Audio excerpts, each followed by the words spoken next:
دي من احلى الحاجات اللي ممكن تاكلوها، معلقه واحده فيها عيش محمص ورز وصلصه ولحمه، معلقه فته فعلا. الفته دي مش الحاجه الوحيده، بس من الحاجات اللي بنستنى العيد عشانها. ميكس بسيط بس عبقري. الاساس فيه واللي حرفيا داخله في كل مكونات الاكله دي هي شوربه اللحمه. بما ان اللحمه هتتسلق، فاي نوع لحمه واي قطعه تنفع نستخدمها فيها. انا بحب على الفته اقطع اللحمه قطع صغيره كده، وساعات كمان اصغر من كده عشان تبقى فته بجد.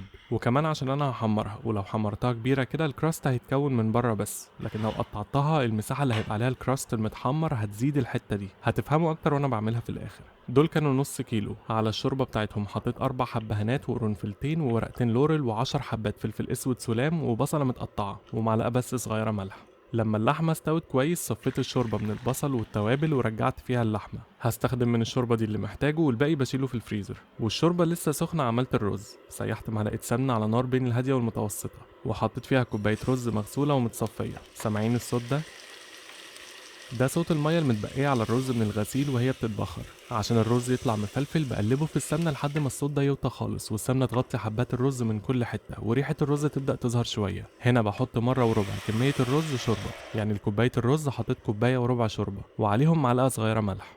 اول ما الميه بدات تغلي وطيت النار على اهدى حاجه في البوتاجاز، وغطيت الحله وسبت الرز يستوي حوالي تلت ساعه. المده بتختلف على حسب كميه الرز. بعرف انه استوى لما ادوق حته من النص من فوق والاقيها مستويه. لو الحته دي مستويه فاكيد بقيه الرز اللي اقرب للحراره هو كمان مستوي. شلته وعملت الصلصه. سيحت معلقتين سمنة على نار بين المتوسطة والهادية، وهرست فيها 4 فصوص توم، وقلبتهم ثواني لحد ما بدأ لون التوم يتغير بس قبل ما يتحرق.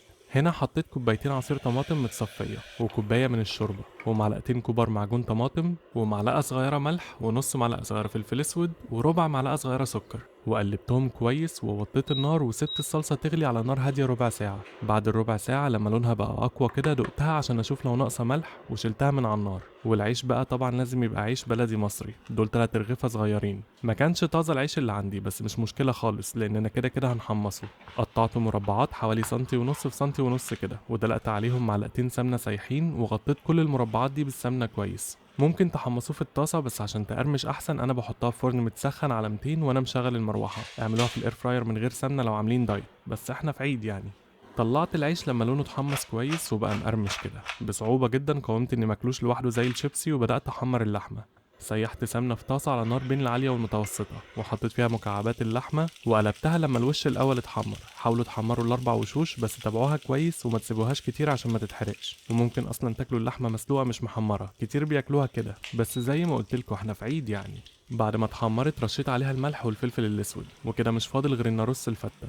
العيش هو بيبقى اول حاجه من تحت. حطيت عليه ربع كوبايه شوربه ونص كوبايه صلصه عشان يبقى فيه من طعمهم. لو اتحمص العيش كويس هيفضل مقرمش حوالي نص ساعه كمان، ما تقلقوش. فوق العيش حطيت الرز وسويته وعليهم الصلصه. واخر حاجه من فوق خالص هي اللحمه المحمره. وانتوا عارفين انا مش شاطر قوي في البليتنج وتزيين الاطباق وكده، بس شكل صينيه الفته على طول بيفتح النفس. وتعودنا طول عمرنا ان الفته بتتعمل في طبق واحد كبير وناكل منه كلنا، مش كل واحد في طبقه. دي بقت زي عاده من عادات العيد عندنا. بس طبعا كلوا الاكل زي ما تحبوه.